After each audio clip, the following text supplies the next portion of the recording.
Good afternoon, ladies and gentlemen, and welcome to the Mitavite Arena here at Equitana 2014. My name's John Fleming, and I'm going to be your host here today for this next session with Judy Harvey. First of all, I'm going to introduce the rider to you, who's out here warming up in front of you. This is Rebecca Williams-O'Brien, who's going to be the subject of this clinic, and she's riding Asceta who's a beautiful Lusitano stallion, 16 hands high and 9 years old. So Rebecca's been riding since she was 3 years old and focused on dressage from about the age of 10, moving to EFA level dressage at the age of 16. However, after an accident when she was 18, she actually took 10 years off riding, didn't ride right through her 20s pretty much, and but then realised that she loved horses and life was too short to hesitate around that, and so she returned to riding in 2005. She's purchased Asceta through connections in Portugal in October 2012 and spent a year training him before importing him to Australia. So were you riding in Portugal at that time? Not all of it. No. Not all of it? Okay, some of the time. So he's a #1 stallion. Rebecca's ambitions are to become an EFI level rider and reach Grand Prix level in the next few years, and also to bring the Australian dressage world a little closer to the Lusitano breed. So please, a round of applause if you would for Rebecca Williams-O'Brien. Judy Harvey, I'm sure many of you will know, is a renowned trainer and accomplished Grand Prix rider. Formerly an FEI 4-star judge, she was actually brought up in Kenya, in Africa, and rode horses there as a child. She moved to the UK at the age of 21 with only £100 in her pocket, and undertook a dressage career, forging a career and a life in equestrian sport. She's been a trainer of Charlotte Dujardin for 4 years, and they co-work together around the world, holding all kinds of symposiums and clinics. Judy is a believer that riders need to be independent people and not to have a lot of instruction around them, just corrections here and there, and we're going to see that here today. Judy has won the British Horse Society Training Award for her outstanding contribution to equestrian training, while her 2 competition horses, Fitzgeraldo and Luvega, have carried her to winning many Grand Prix events in the UK and internationally. Judy divides her time between judging, training and running her busy yard in Buckinghamshire in the UK. So please, a round of applause if you will for Judy Harvey, ladies and gentlemen. Thank you very much, John. And thank you very much, Rebecca, for bringing a lovely horse here to show off what we're going to do in this arena. The title of my demonstration today is Walk Pirouettes.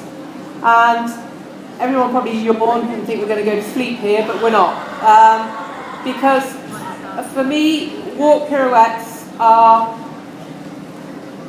the rider's friend. If you don't have a really top-moving horse, like you don't have a Totilas or a Vallegro or a Damon Hill, then when you're competing in a dressage competition and the walk pirouettes are in there, they are all about training and riding. And getting yourself efficient at riding walk pirouettes and riding them really well as the judges want them to be ridden is an area where you can reap loads of marks, get back loads of marks. And I always say to my riders, they say, oh, I don't understand walk pirouettes, I can't do them. I said, well, learn, because walk pirouettes are your friend. And they're all about control and being able to put a horse in position and ride what is a technically quite difficult movement in a way that's within the capabilities of every horse. So, also, obviously in a small arena like this, I thought it was a good subject to choose, because you can't ride extended trots, you can't ride a zigzag in here in small arenas, so I thought, well, let's choose something relatively easy that relates hopefully to most people. So, Rebecca, just carry on and work him and do what you like. Just because we've got a subject that's of a movement that's in walk, we're not going to stay in walk the whole time. We're going to be very definitely moving up a little bit through the gears and things. So, what is a walk pirouette? It's an exercise really where you are asking the horse to turn around his inside hind leg. It's a small half circle, a half walk pirouette. It's the beginnings of teaching a horse to do canter pirouettes, and it's also a very useful exercise for learning to control the horse's shoulders. So it's a lateral movement, and in the basic education of the horse, it's probably one of the more challenging lateral movements, as I've already said. So if you're starting with your 4 or 5-year-old green horse, then you are looking at teaching the horse, first of all, some leg yielding. That's your first movement away from the leg. And then you're moving on to some shoulder in. And then you're moving on to some travers, the haunches in. Charles Dujardin did an excellent demonstration this morning of talking about travers, the haunches in. And then it goes on into half passes and so on. And the walk pirouettes really fit in between the leg yielding and the shoulder in, and the travers. It's about controlling the body of your horse and getting him moving around.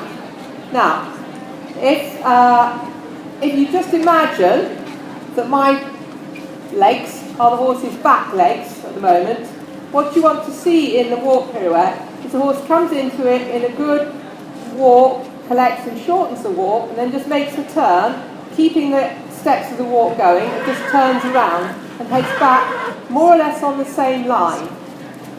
Like all dressage movements, it's vitally important that the walk rhythm maintains correctly, and the horse keeps a proper 4-beat turn. Getting boring and technical, talking about scales of training, rhythm, suppleness, contact, straightness, impulsion, collection. You have to, when we're judging as an FEI judge, those 6 principles, the scales of training, are what we base our marks on. First of those is the rhythm. That's the most important thing. So would you like to come back to walk, Rebecca? Just walk for a moment. Walk is a 4-time pace, which means that the legs move individually. The horse has 4 legs, just let him have a long rein, yeah? Just a normal walk, just let him walk on a long rein. The horse walks in 4 beats.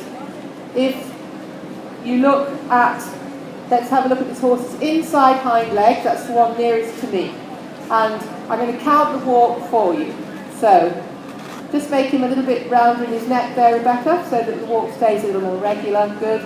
Okay, so 1, 2, 3, 4, 1, 2, 3, 4, 1, 2, 3, 4, 1, 2, 3, 4, 1, 2, 3, 4, 1, 2, 3, 4. Every time I say 1, that horse's left hind leg is coming to the ground. And you can see it's a roll. 1, 2, 3, 4, 1, 2, 3, 4, 1, 2, 3, 4. That's the rhythm of the walk. Left hind, left 4, right hind, right 4. When you have a horse that breaks up the rhythm and paces, the walk becomes what we call, in dressage, in judging terms, lateral, it's when the legs move on the same side. So you get the horse walking like that, like a camel or a giraffe would walk, yeah? And that is really incorrect. And it usually is a result of the horse being stiff in the back, stiff in the body, and being unable to accept a suppleness. Usually it's a fault through training. Very occasionally you'll get a horse that you lead across the stable yard and it'll walk in a lateral walk. Don't buy it. Okay, really don't buy it if you want to do dressage, because it's a serious fault and it's very, very hard to correct. Okay, so let's just get him a little bit settled down and find out how his reaction to the leg and moving away from the leg is to begin with. Because that's the most important thing, that he will, as I say, it's about control, it's about getting the horse between the leg and hand. So Rebecca, when you're ready, let's go away and trot, just work on him trot. And you can see this horse is a little spooky, he doesn't like going into his corners. This is a very rarefied environment for him, he's never probably been in any situation like this before. So we're using this to help Rebecca in her future career with him. You know, if she comes to ride at Olympia in London in the World Cup, she'll have to get her horse used to coming up to an audience as close as this. So she's using this a little bit as a training exercise for herself. So, but what I would like you to do, Rebecca, is just come on about 1 metre in from the wall now. And just keep the trot, reasonably steady. It's hard to ride really forward in here. Just establish that control that you've got the horse straight and totally between your leg and hand. That's good. And I don't mind him being that little bit deeper because I want him to relax and get settled in his environment. Okay, now stay on a track at least 1 metre in from the boards. And then very basic exercise that we do with the babies when the minute they're backed. We're just going to ask her to, in a minute, don't really yet, to leg yield back to the track. And to do that, she just has to take a little bit of suppleness around her inside leg, flex the horse in the direction away from which she's moving, and then using her inside leg just to move his body sideways without excessive bend, but just moving him back to the track. So come on the inside track now, and now move him a little bit sideways, away from your inside leg. So that when you get, that's it, so when you get there, that's it, good. And already, you can see that's created a little bit more bend in him, and it's made it easier for her to get into the corners. So what we're establishing here is that this horse does know how to move away from her inside leg, which is her left leg in this situation. Can you change the rein, please, Rebecca?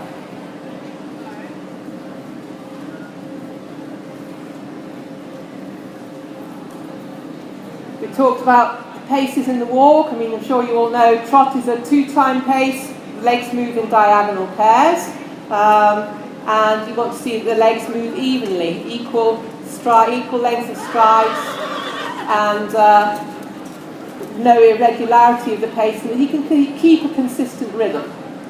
So same exercise on this rein. We always do everything on both reins. So moving him a little bit away from your inside leg again.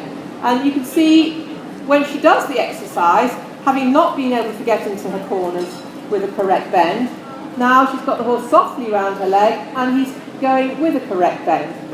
Let's make this exercise a little bit more obvious and now come on a quarter line. So come on a quarter line and ride a little bit more